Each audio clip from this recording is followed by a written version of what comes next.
Tuhan yang saya bawakan saat ini, saya beri judul Evil of Sin. Kejahatan dari sebuah dosa, sehingga akan menuntut kita ke dalam pemikiran betapa jahatnya dosa itu, betapa jahatnya dosa yang menjadi bagian penduduk dunia pada saat ini, penduduk bumi pada saat ini.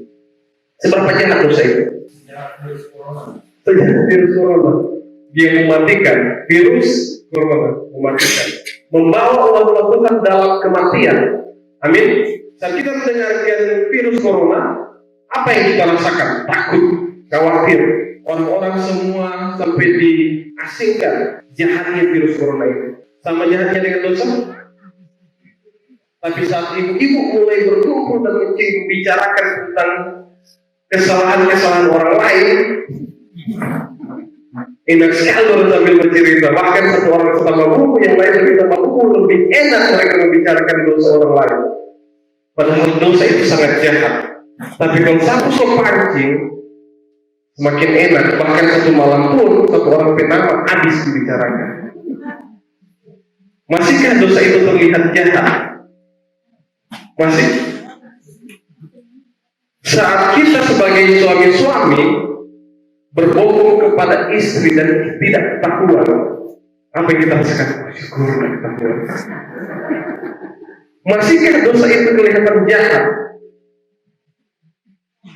Saat orang-orang muda berkumpul, laki-laki, dan yang mereka bicarakan adalah hal-hal yang cabul sambil tertawa, apakah masih kelihatan jahat dosa itu?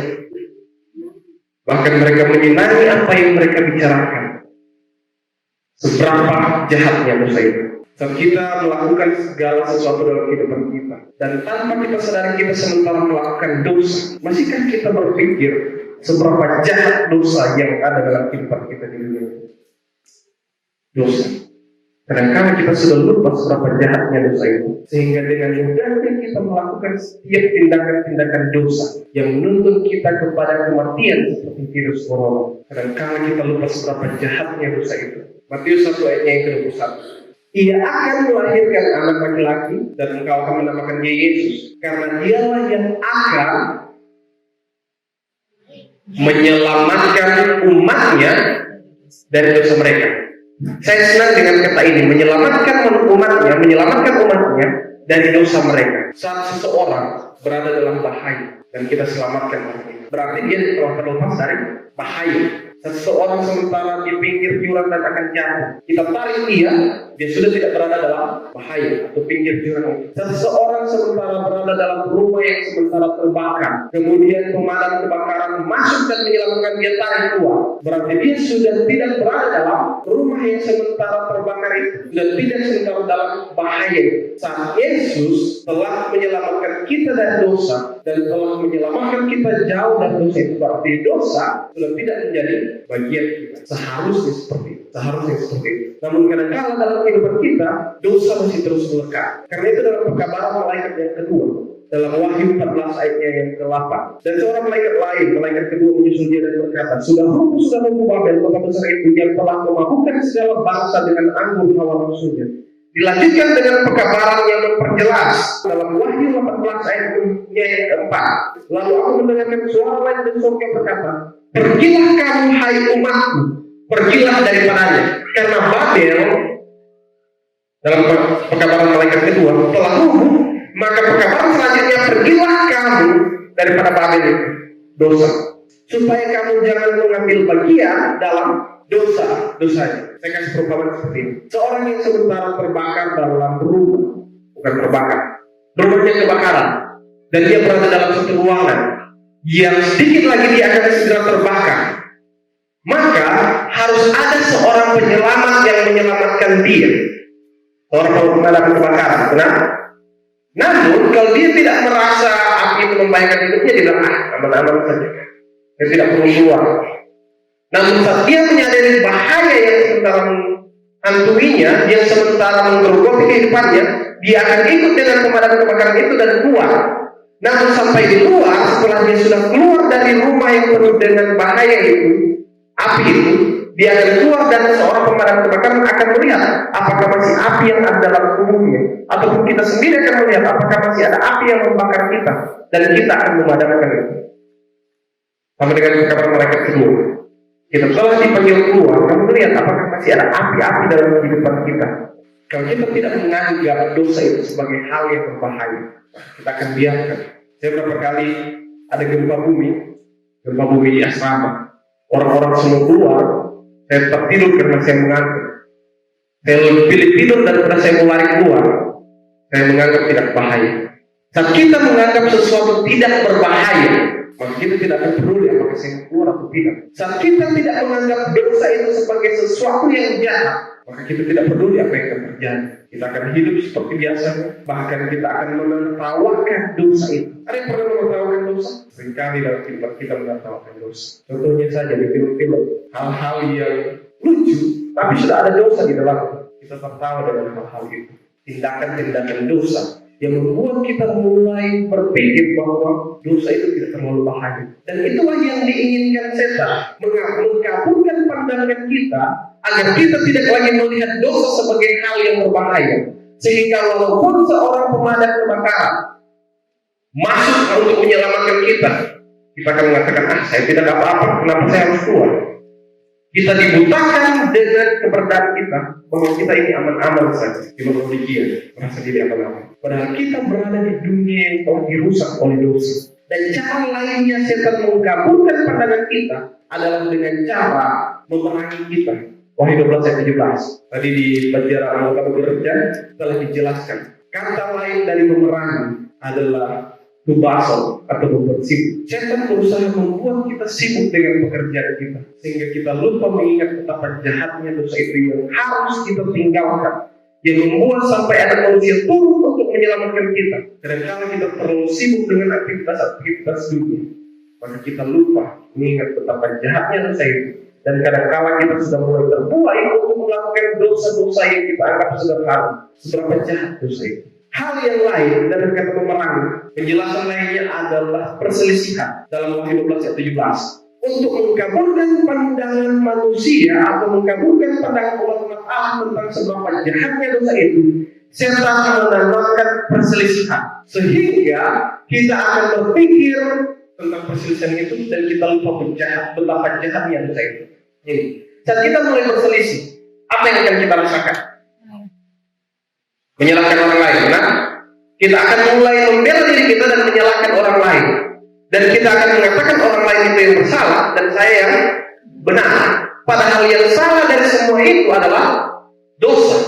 Yesus mengajarkan kepada kita untuk membenci dosa, tapi dia pun mengajarkan kita untuk mencintai orang berdosa. Ada beda saat kita membenci dosa dan membenci orang berdosa. Saat kita membenci dosa, kita akan mengasihi orang berdosa. Tapi kalau kita membenci orang yang berdosa, kita akan mencintai dosa. Contohnya, Raka buat kesalahan, dia membenci saya akan melakukan tindakan kepada saya. Saya akan membenci dosa yang dia lakukan, tapi saya akan mendoakan dia karena dia sementara terjebak dalam dosa itu. Ya kan? Kalau kita menemukan orang yang bersalah, gantinya kita menghakimi dia, kita harus mendoakan dia karena saya membenci dosa yang dia lakukan, tapi saya mengasihi dia. Tapi kalau kita membenci orang yang berbuat dosa, maka kebencian itu akan tertanam dalam kehidupan kita, dan kita akan mulai terbiasa dengan dosa-dosa kebencian itu. Dan kita akan mulai toleran dengan dosa-dosa. Bahayanya kita membenci orang lain. Kita harus membenci dosa, tapi mengasihi orang berdosa. Betapa jahatnya dosa itu. Saya ingin membagikan ada 3 hal penting yang menggambarkan kepada kita betapa jahatnya dosa itu. Dalam kitab Rut, mari kita buka kitab Rut.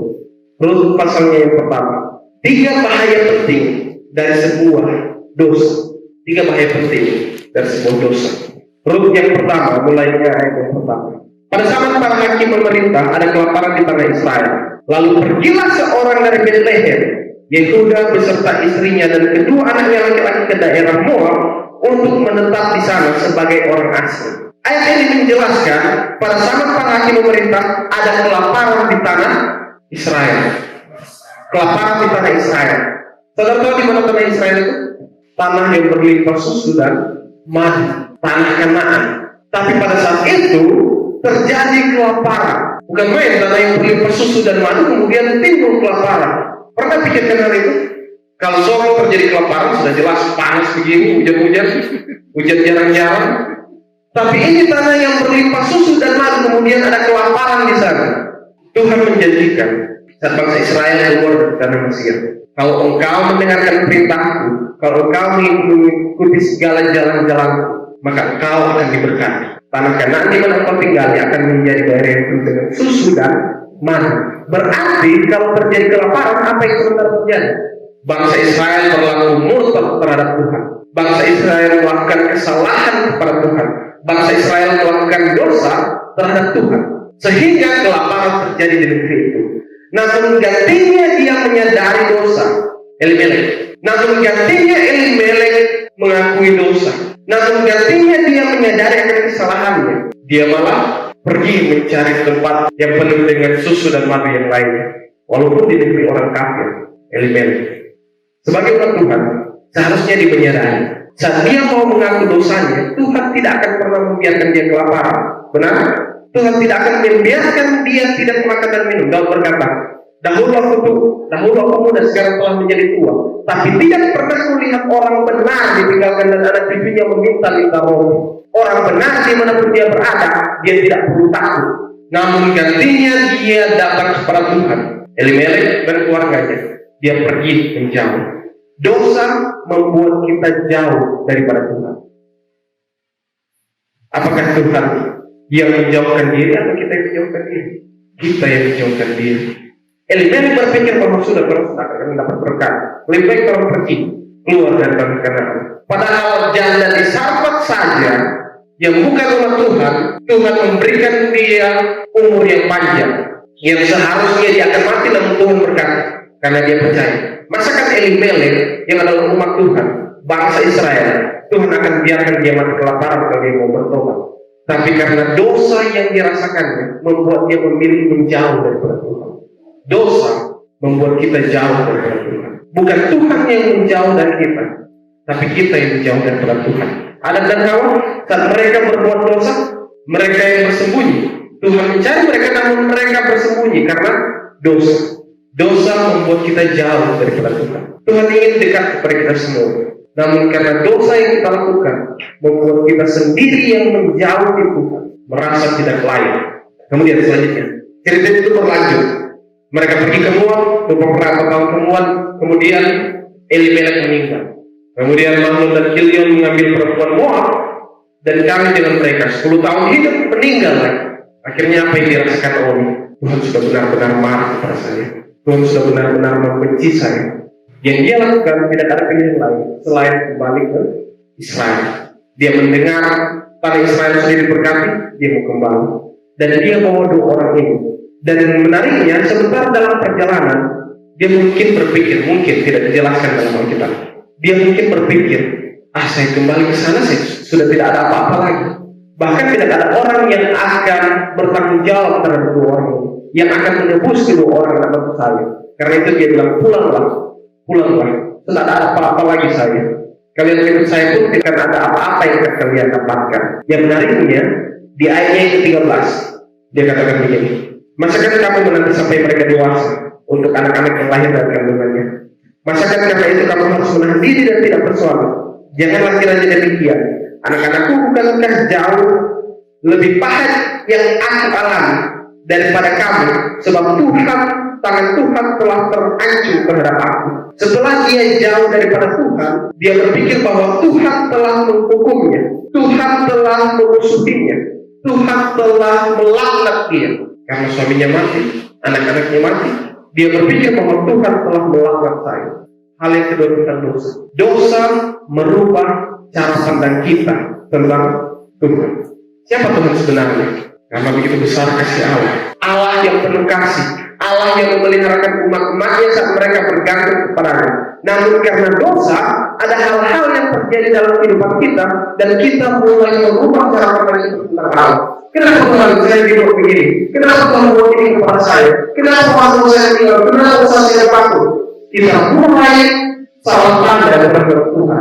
Kita merubah cara pandang kita tentang Tuhan, yang adalah Allah penuh kasih, menjadi alat yang kejam. Padahal yang salah adalah dosa.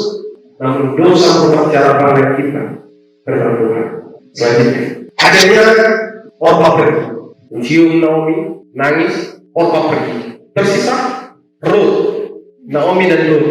Sampainya ke tanah Israel, orang-orang bertanya, bukankah itu Naomi? Bukankah itu Naomi?